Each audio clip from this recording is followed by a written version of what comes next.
David Mwesigwa. Amanya nze Mwesigwa David. Ankola ne Galaxy TV. Owekitiibwa eno si kibuuzo wala it's a report. Okusinza mu malwaliro okusinza ku byobulamu.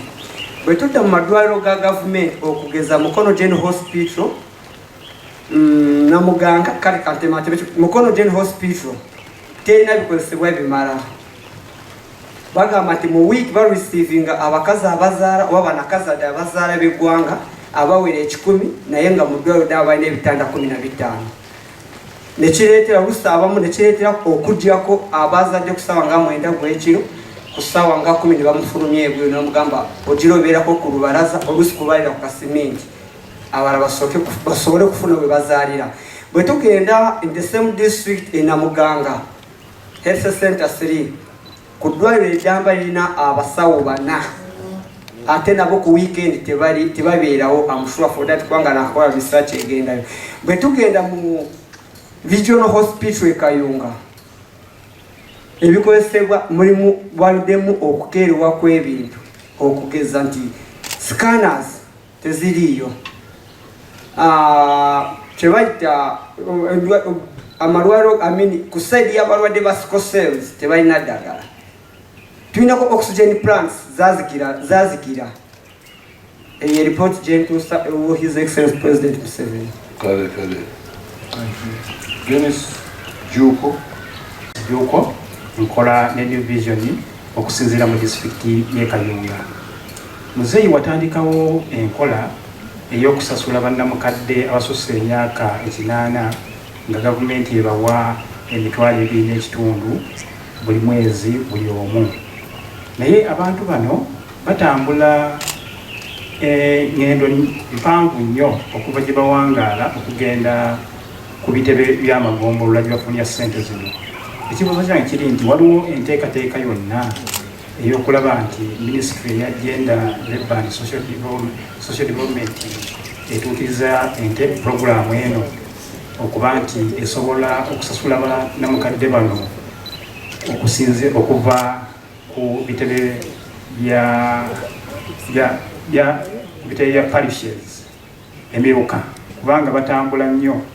Ewaffe Kayunga waliwo sub-county emu ye Kayonza omukadde omu kimwetaagisa okutambula kilometers ezisoba 20 okutuuka gye basasulira ssente zino ate nga bakadde nnyo abamu tebeesobola. Kyekibuuzo kyange. Ekisembayo maaso go muzzukulu wo Patrice Kiwalabye nkola ne televisioni y'eggwanga UBC Star TV mu bendo eri Mukono.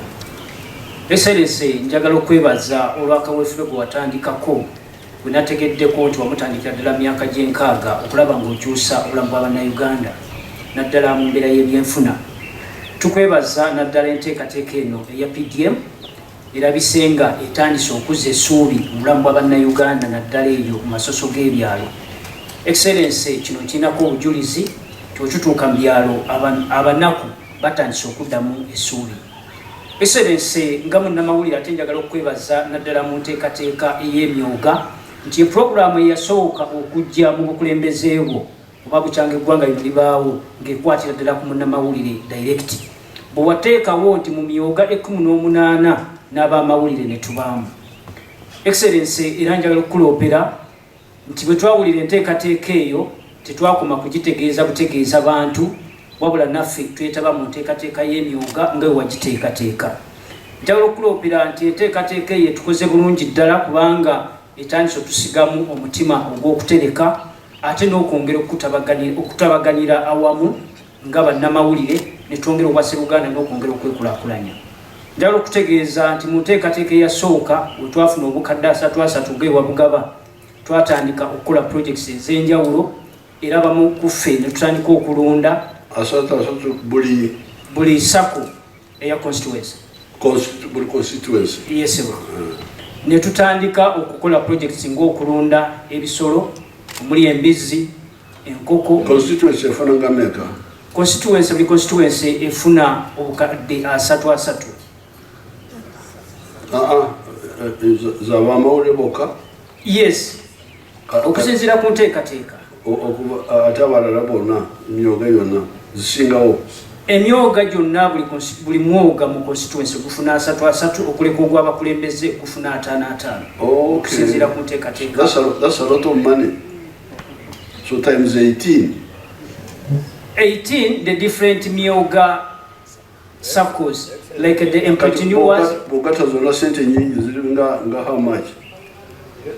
560 Yes, buli mwaka million, yes. Kitiibwa mu nteekateeka eyo yensonga kati wambadde tayi buno omusajja tweyanza nnyo Excellency. Wekitiibwa mu nteekateeka eyo tuyambye nnyo twasobola okulowooza kukola ku ssako ey'awamu nga Greater Mukono okulaba nti tusobola okuvujjirira ssako zino eziri wansi. Njagala okutegeeza nti mu Greater Mukono bannamawulire tuli 124 era nga tulowooza nti buli munnamawulire yandibadde ng'atandika okulowooza ku kirooto ekya 4 acre model. Mu nteekateeka eyo nga bannamawulire Greater Mukono twalowooza okutuukiriza ekirooto ekyokulima ne tutagula ettaka enamanganga mu Nakifuma erya ekemu okukola projekiti ey'okulima. Njagala okutegeeza nti tulina ekirooto kyaffe okulaba ng'enteekateeka gy'osiiba osomesa abantu naffe tusobole okugyongerayo nga tuli bakyakulabirako.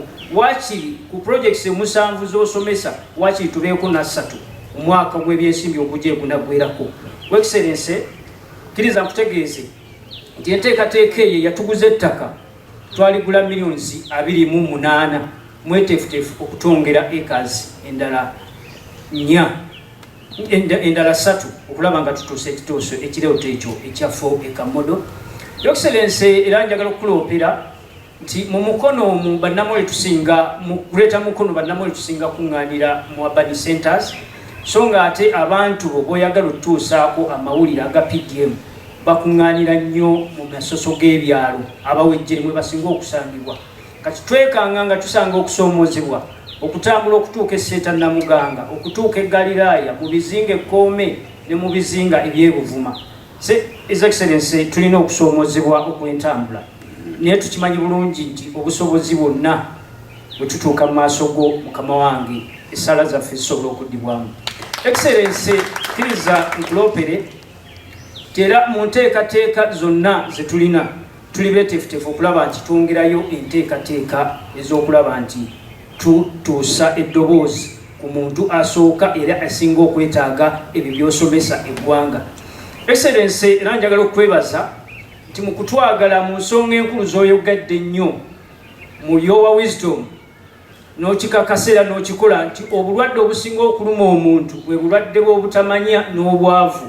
Bw'olwaniridde nnyo okusomesa munnayuganda okuviira ddala ku mutendero gwa primary n'oku mitendero emirala gyonna nga bwe z'ogirambika, ate watuteekerawo n'enteekateeka ey'okusoma omwoyo gwa ggwanga.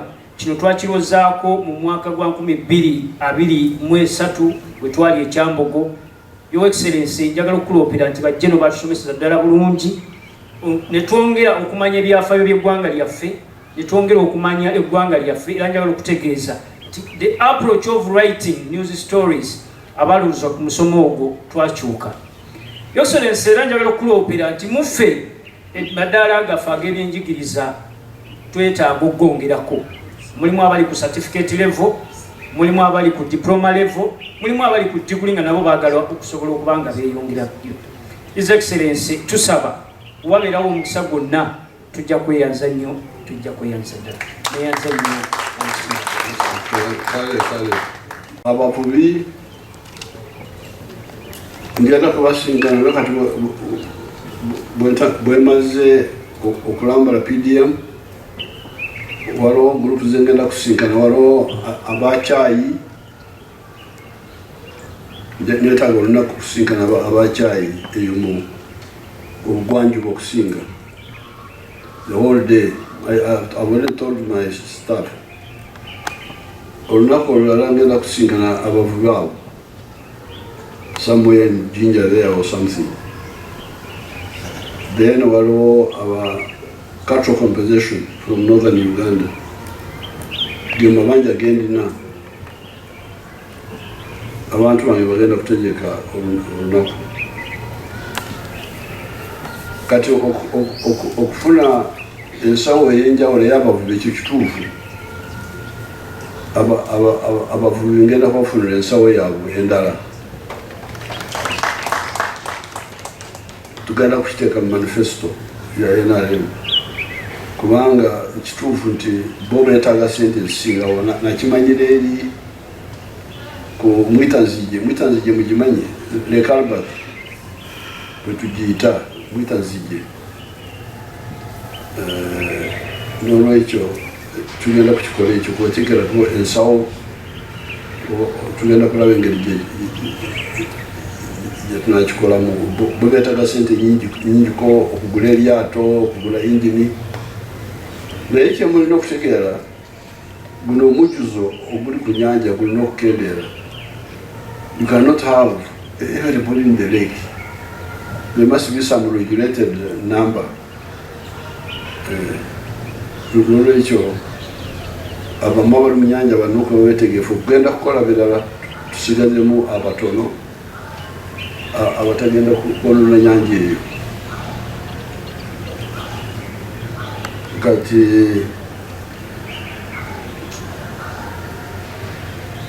ekya eddwaliro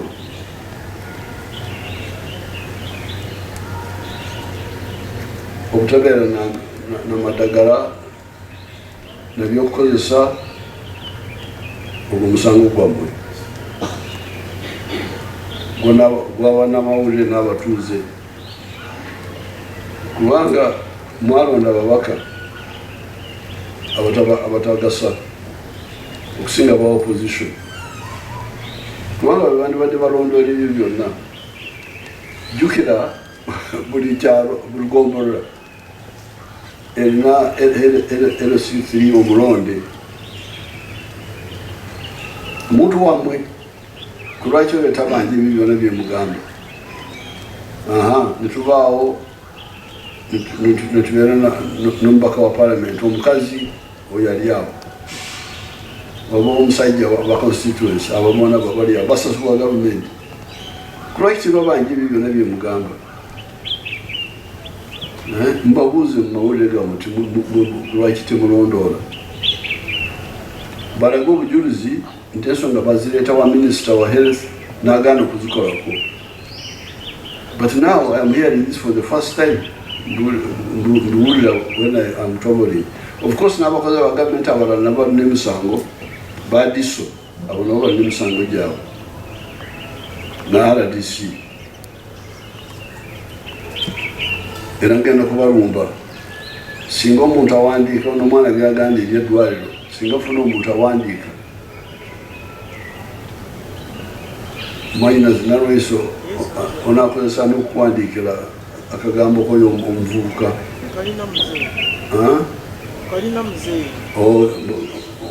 oyo muntu abayambi abawe bwino onayogedde ku malwaliro. Omusango gwamu abalonzi kubanga mulonda abantu abatabagasa abaka ba parliament, obuyinza mubulina. Nalwana nembawa obuyinza. Omusango owakatonda sirina musango gwonna kubanga omubaka wa parliament lwaki talondoola ebyo byonna. Naye n'abange nabo ngenda kubayingiramu. RDC akola ki? Diso akola ki? Kawo akola ki? Nange abange nina okubayingiramu. Naye yandibadde alumirwa nnyo abantu eyo beba bamwe LC3 LC5 abona balonde mbaka wa parliament omukyala, mbaka wa parliament wa constituency, ba councillors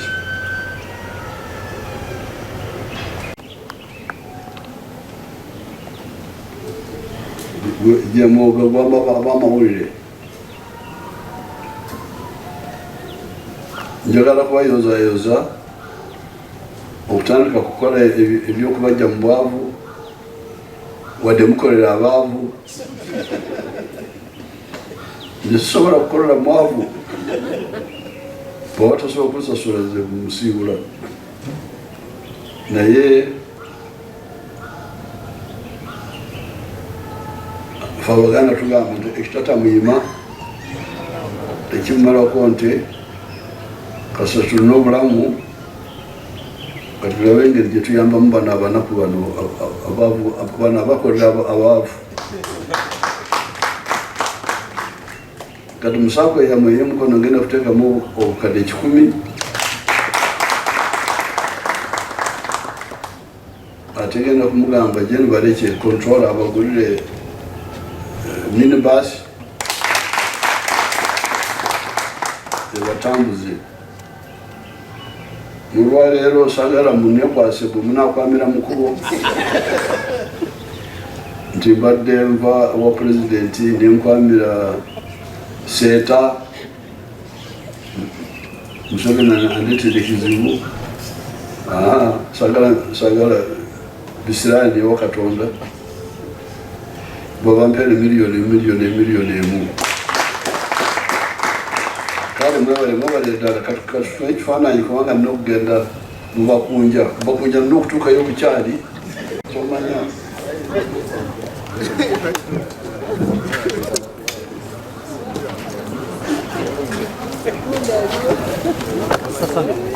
Where will it be?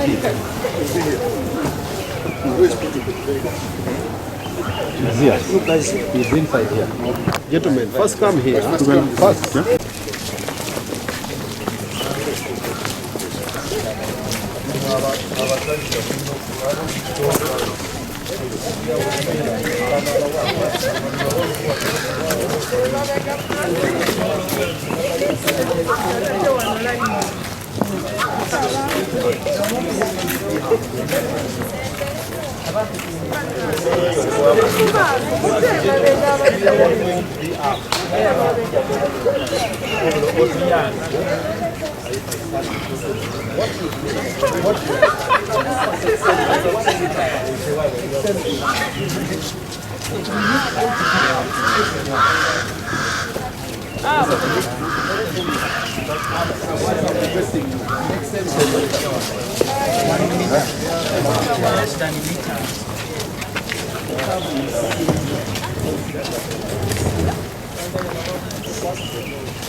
This man is far. This one is far.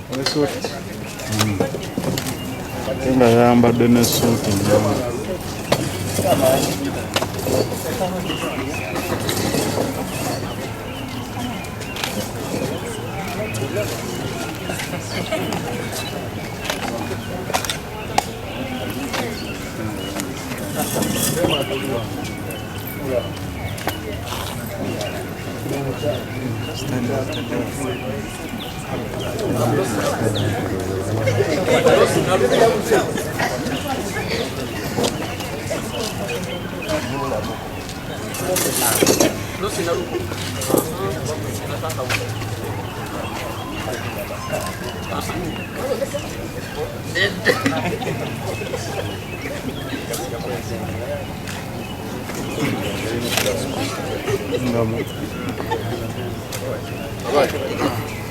Mudde wano mzee ayita haji mzee suka ayite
Yeyongedde kyonkoze nadde nagiteze nga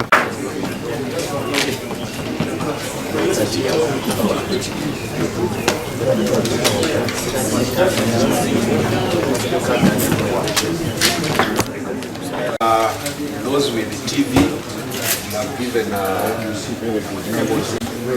collectors.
Morning, ladies and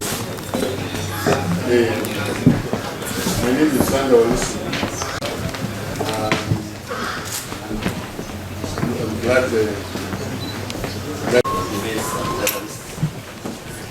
as a ministry.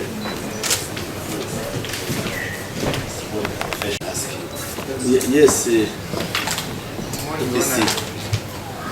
My name is Robert Kayunga. I work with you. On and off. I don't know if your office is already aware of such challenges. Where? Islands. in the Buvuma. Buvuma Island. we have the national backbone infrastructure.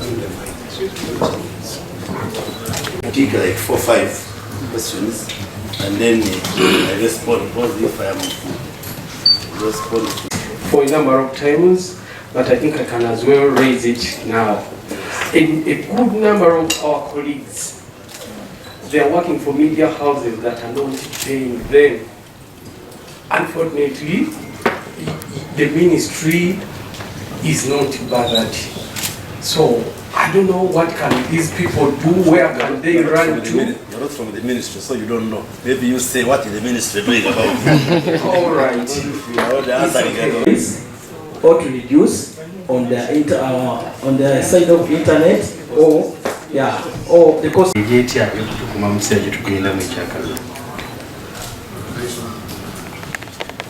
Internet through that optical fiber or the backbone infrastructure.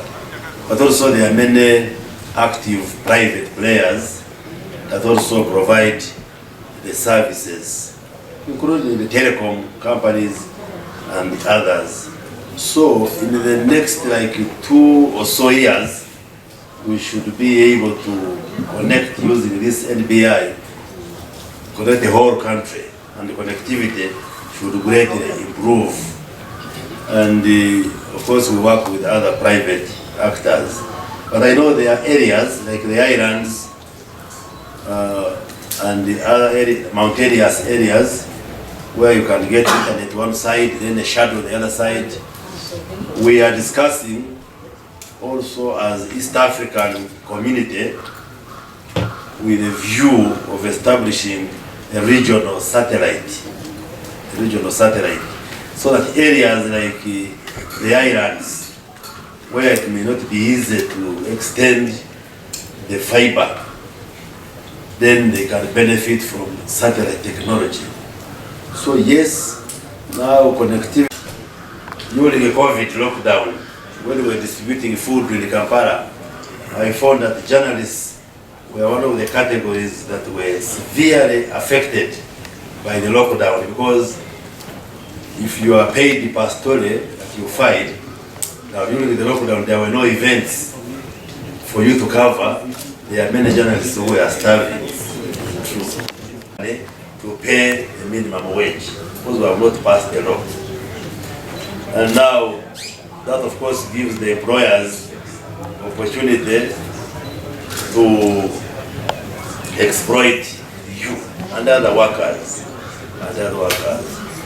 We have debated within the government whether we should have a policy and a law on a minimum wage in Uganda. But there are two sides. There are those who are not comfortable with it, thinking that if we introduce it now, it will discourage investors. But it's an issue which is on the table. But as we speak today, there is no policy, there is no law that says monitor the minimum we should pay to journalists is this. So it's a challenge. But we've been engaging with the Association of National Broadcasters. That is its name, NAB. National Association of Broadcasters, NAB. Then there is also one for the rural broadcasters, engaging them as the government to make it clear to them that even when we don't have a minimum wage policy, there should be some minimum, some standard. We have been also contemplating whether we can write guidelines on that.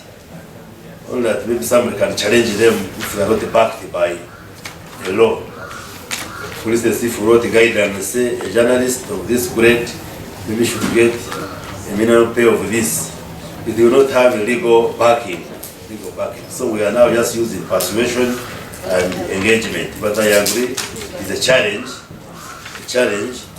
which we have to address. And maybe at some point we may have to have that minimum wage policy or law in Uganda.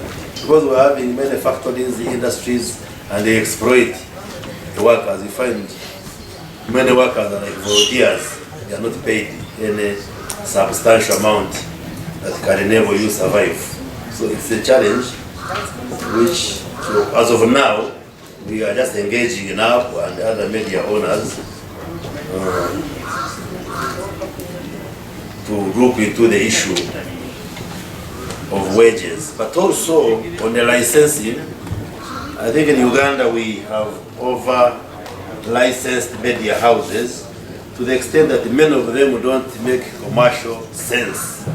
Many of the radios, for instance, you find they cannot raise enough revenue to run.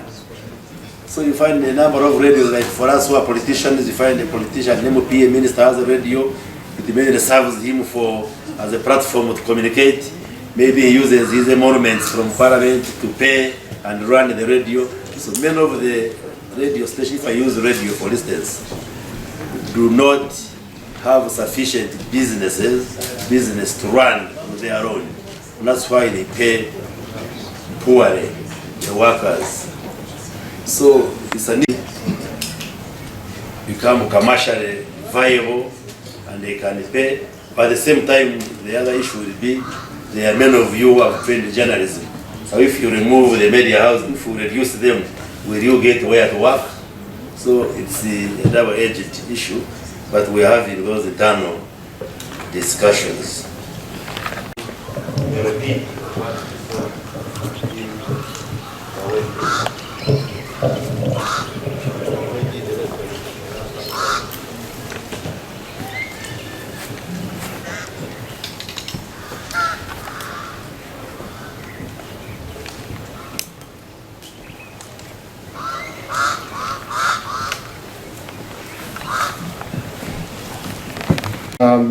Henry Nsubuga.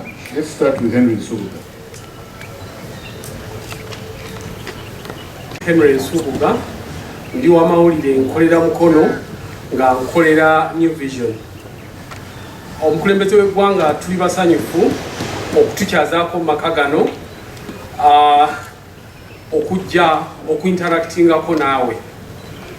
Twabadde naawe mu lugendo lwo ng'olambula engeri PDM gyekozeemu mu kitundu ekya Greater Mukono gye tukolera. Ku bimu ffe ng'abamawulire gye tulowooza nti tuli ttaala ly'abantu ba bulijjo era erya gavumenti, ebimu ku bye tubadde tusanga bye tulowooza nti bye bimu ku biziyiza abantu okuganyulwa obulungi mu nteekateeka eno eya PDM mwe muli obubbi. Obubbi nti abantu bafunye ssente, abasinga bafunye mu programu eno eya PDM bagenze mu kulima, bagenze mu kulunda ebisolo, enkoko, ente, embizi n'ebirala. Kyannaku nnyo nti abantu okubba ebisolo mu kitundu kyaffe kino ekya Greater Mukono. A case in point, bw'ogenda mu division eya police ey'e Naggalama, obubbi bw'ebisolo buli waggulu nnyo nnyo. Kati ate ng'ababbi ennaku zino edda babiteekanga ku ziroole ne babitransporting obitwala mu butale. Olwaleero emmotoka ze twandiise ez'obuyonjo Prado TX ze babitwaliramu. Kakati ne weesanga ente nga batisse ente nga 3 ng'ate namu oba bazitikamu batya be bamanyi naye nga bazitisse mu mmotoka eno. Kakati ne weesanga ng'abantu oli akasente ke yabadde afunye ng'amanyi kagenda muyambako okuva mu bwavu kyokka ate ne kitasobola kukolebwa. Wiiki ewedde waliwo omukyala ku kyalo Mpoma mu gombolola y'Ennama mu disitulikiti ey'e Mukono abadde alunze enkoko z'endooza nga 100 era ezisobola okujja mu nsimbi zino eziva mu PDM. Omukyala ku biseera bya Ijeni eyakaggwa baali baagala kuzitwala naye n'agamba kanzongeremukko. Osanga bwe banazitwala bajja zitwala kuba gy'okoma okuzongerako ne zikula ze ssente z'ofunamu. Yagenze okukeera ku makya nga ekiyumba kikalu. N'abeerawo mu maziga kyokka olw'okuba ebikolwa bino bingi nnyo nga n'abamu bagenze ku poliisi ne beekubira enduulu ne watabaawo oluusi kikolebwa. Abantu abamu baluzinze ne trust mu security oli bamubba n'adda ewaka n'atuula kubanga ng'amanyi ne bw'anaagenda yeekubira enduulu mu b'obuyinza oluusi tewajja kubaawo kivaayo. Kakati kino kivuddemu ebikolwa ebya mob justice okweyongera nti singa abantu beekolamu omulimu ne bakuuma ekiro ne bakwata gwe bateebereza okuba omubbi bwe bamusanga n'ente mu mmotoka oba ki tulipotinze amawulire nga bookyezza abantu bookyezza emmotoka naye nga bino byonna biva ku bumenyi bw'amateeka obweyongedde ate nga buno bwe bweyongera bukosa n'abantu baffe aba bulijjo eyo gye tubeera. Ensonga endala ndowooza eri ku bya bumenyi bw'amateeka mu ttaka. Programu eno bwe yali etandika abantu bangi abaasooka balina okufuna miliyoni emu naye guidelines bazaamendinga ne bafuna essente ezitaawera. Ekyokulabirako mu ggombolola y'Entunda Mukono district omuluka gw'ekyabazaala waliwo beneficiary omu bamuyita Biridadi Lutabi yasayininga ng'alina okufuna miliyoni emu naye n'afuna emitwalo 6. Yagamba komiti ya Sako ey'eggombolola ey'omuluka baatuula ne baddamu ne batematema ku ssente ne bagamba nti olw'okuba abantu bangi omulala afune 6 omulala afune 4 ba beneficiaries basobole okubeera abangi. So ne babanga abantu abalina ofuna akadde bafuna ssente za bitundu. Bwe nabuuza commercial officer owa Mukono n'agamba issue eyo eri mu ggwanga lyonna nti era wapromisinga nti abantu abo bagenda bakolera top up akadde kaabwe kawere naye Ministry ya Finance ebagamba teyina ssente za top up ate system eriwo kati eyawendi ba beneficiary ke bafunira ssente omuntu tesobola kulirizinga ssente ziri biro 1 million okuleka nga basetinzeewo sisitimu empya oba sente ne zijja butereevu nga zaaba abantu abaakosebwa ovuwishi bo mu mitima gyabwe bennyamivu balowooza sente zaabwe zaaliibwa oba balowooza gavumenti yabasosola bo ne baba nga tebaafuna sente zaawera. So Your Excellency, ensonga eyo tubaye tusaba ebeera addressed. Thank you. Sechimuli Fred, Ambassador, please stick to your position as much as possible. Kwongera kubunyisa nsonga ya PDM ku zi radio zaffe. Waliwo program ku UBC nga balaga ba beneficiaries abafunye mu program ya PDM.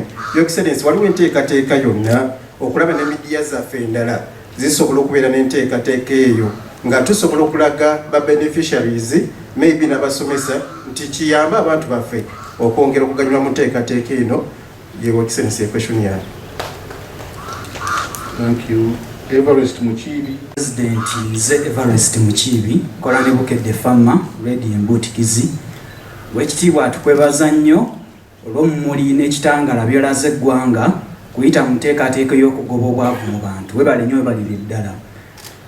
Twatambudde ffenna okulambula baganyuddwa mu PDM naye nendaba ensonga ya choice of business nga mbuuza ow'ekitiibwa waliwo enteekateeka yonna ey'okukyusaamu ku ngeri abakugu eyo mu bitundu wansi gye basobola okusomesaamu abantu bano ne basobola okuselectinga obulungi emirimu gye bagenda okukola kimalewo obuzibu obujja nga abantu balina obwetaavu. Kwegamba oli yasalawo alunde naye ng'ate alaba talina mazzi obanga amazzi gali wala.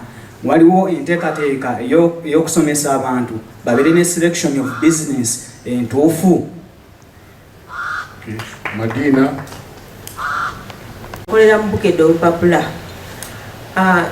Tukwebaza nnyo byotukoledde nga tuli ti President oze obunyisa enjiri ya PDM mu bantu. Tukulaba nti ofubye nnyo okulaba ng'ogisaasaanya buli wamu naye tukizudde nga abakulembeze abalala naddala ba technical staff bamwe muli ne ba ministers balwawo okwogera ku PDM batera okumwogerako nga bagenda kusayininga ssente. Katubuuza President olina nteekateeka ki okulaba nga ba leaders abalala bonna banyigira mu okwogera ku okubunyisa enjiri eno buli we babeera nga batambule ku peesi nga gwe wookikola.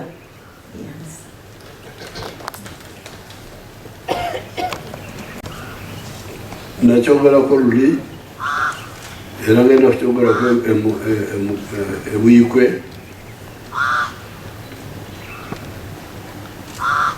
Abantu abo bayinza kukwatibwa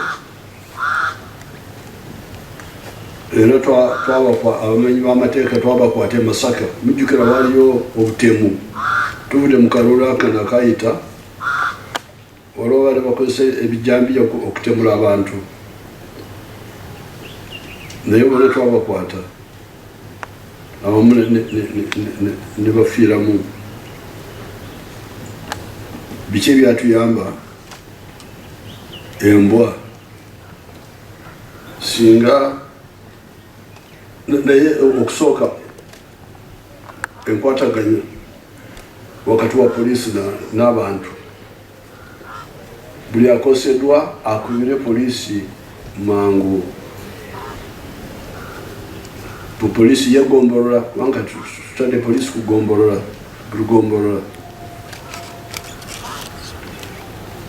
Akubire poliisi kugombolola. Namba bbiri tebalinyirira wali ababbi we bayise mu luzungu bakita scene of crime. Temulinnyalinyawo olusu lusigalewo. Ekyokusatu ne bwe bakozesa motoka kamera zigenda kulaba motoka eyo. Kamera za poliisi ku luguudo ne baba kibeereyo munda awatali kamera naye bwatuuka mu luguudo ogenda kulaba emmotoka kubanga zitambula kiro ogenda kumanya emmotoka kiziyise wano ekiro yensonga tulina kiri kya digital kini kyembadde mulwana nakyo wano kubanga nekitwagala kukyongeramu digital number plates kubanga zino number plates zetulina bazikyusakyusa nebadira kubanga tutona engeri gyomanyamu yensonga twagala kusenguka tugende ku digital number plates kubanga zo ogenda kumanya motoka ki ebadde mu kifo kino sawa ki motoka ki pikipiki ki kubanga byonna biri mu computer ya central system kati wetongeramu ekyo ababbi kati bagenda kuwalizibwa mpozi okukozesa obugaali n'ebigere kutambula ku bigere kubanga bwetunafuna digito wa pikipiki zonna netufuna digito w'emmotoka netumanya nti mmotoka ki ebadde wano mu kitundu kino saawa eno kati ekyo kyakusatu kati ekyokuna Yoweri akoseddwa okukubira poliisi n'abategeeza ate abapoliisi nabo nebabeera n'omuntu ali ku simu ensaawa 24 kati obwetukula ebyo embwa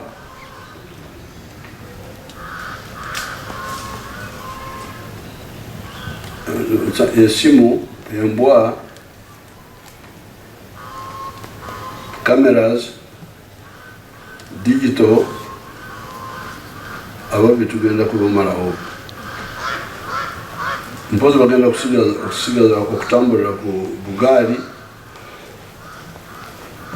oba bigere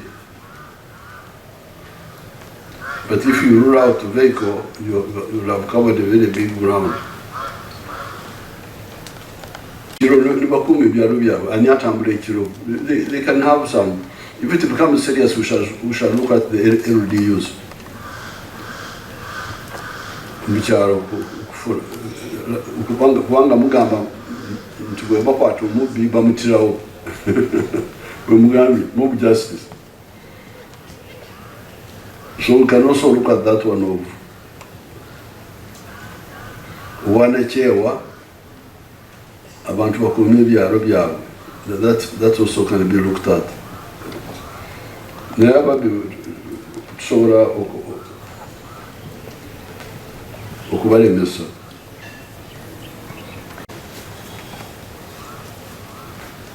abo baali betumiikiriza twabigaana byonna kati akakiiko okusalawo nti kaweereze ntwala 4-3 twakigaana kati tugenda kwenenyeza bali abaafuna ezitawera kakadde naye kitali mu ngeri y'obubbi kubanga abalala bali bakamasho officers n'abakakiiko batema sente ku bantu ne bazitwala ne bazibba kati mugamba nti waliwo abataba sente naye betumiikiriza ne bagamba nti baagala kuweereza amaka mangi 4-3 eyo tewali bubbi nekwali kwetumiikiriza bwe bibeera obubbi tubakwata bukwasi naye oba betumiikiriza kyokka we shall see how to top up kubanga bwebeera obubbi bali abazitwale balina okuzisasula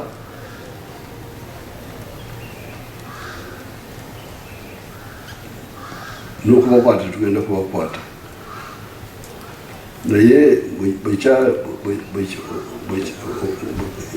if it was okwetumiikiriza, they didn't steal the money, but they decided to give more people. Okay, that one we can criticize them. Okubandenya, I think we top up. We shall top up. We shall discuss it. Who was to ani abaganye okutukozesa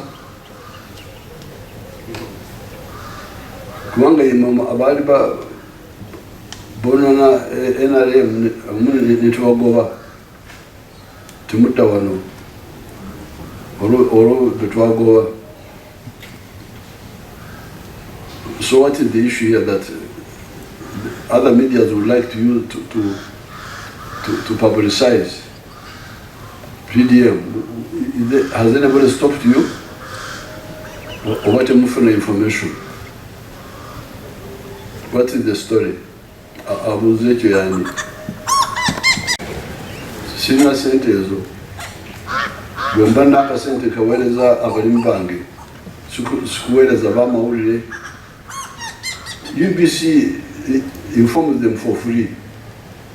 We don't pay UBC, do we?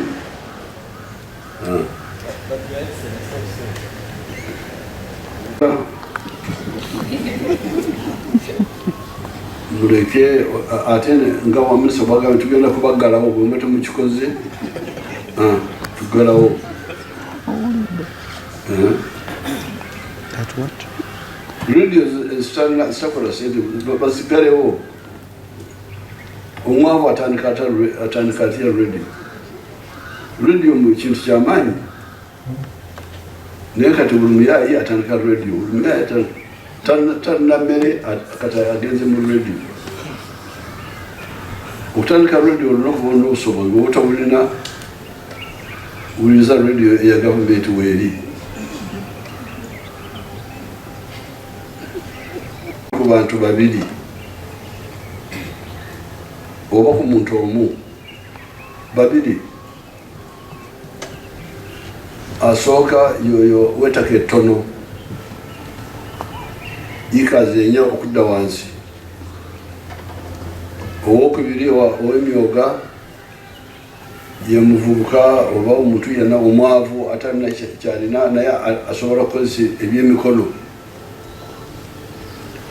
Abagagga nga Museveni tumubawulira mu PDM, tugenda okuwulira nti Museveni asimbye layini mu PDM.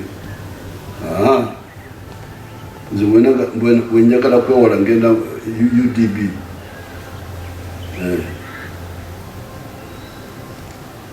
Kati abagagga balina ekkubo lyabwe eddala. Kati bano abampi mu byenfuna manifesto ekyenda mukaaga twabalonderemu ebintu 7. Emwanyi yikeemu, ebibala yikeemu, omuddo ogw'ente z'omu kiyumba yikeemu, emmere yawaka yikeemu, emanju, enkoko z'amagi, embizi abatali basiraamu oba abanyankola bedda. Abanyankola bedda tebalyanga mbizi naye kati abenaku zino bazimazeewo.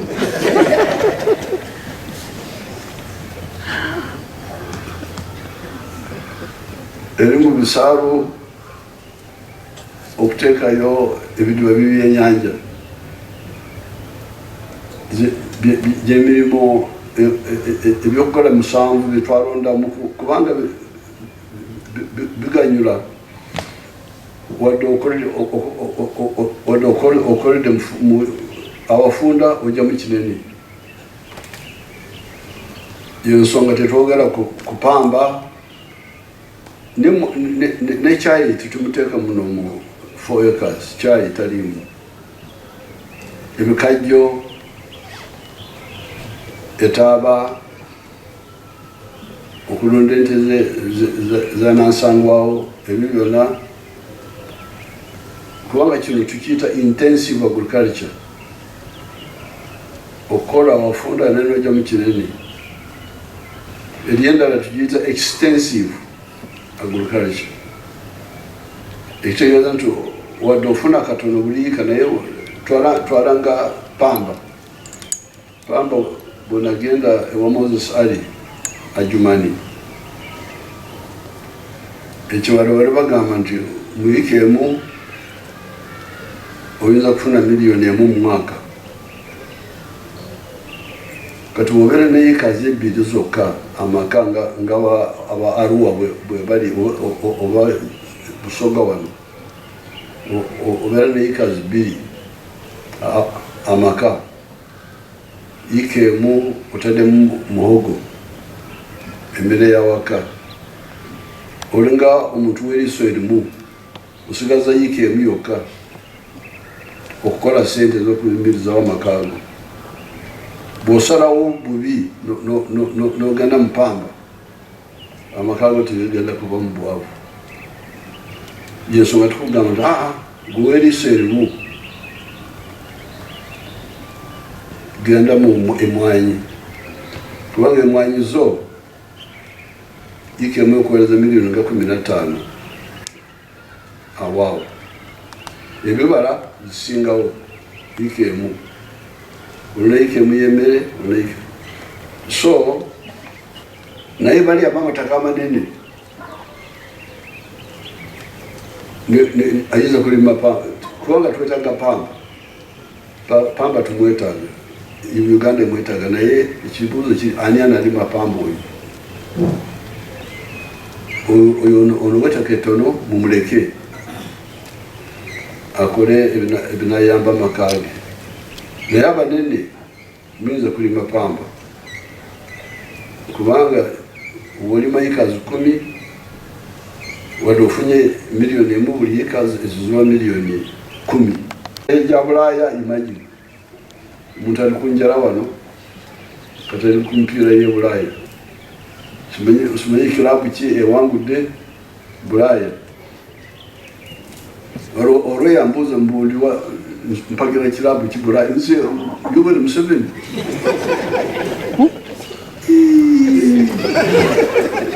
sirina budde bwakulaba empiira eja wano ngende kulaba ey'e Bulaaya naye muzanyi wa mpiira nno naye bwenayingira mu lutalo nebyerabira ebirowoozo byonna biri ku lutalo so n'olwekyo kungamba nti ebinazi ebyo nabyo birinamu akasente wadde okoledde mu yiika emu tugenda kukyekenenya ekyo ate abalala ne bongera mu koko naye bagamba nti alinamu akasente abalala bongera ku avocado so n'olwekyo ffe enterprise selection twabawabula dda mu buwandiike katono owamawulire kyagamba kiri nti olina okukakasa nti olina ebyetagisa nti amazzi awaka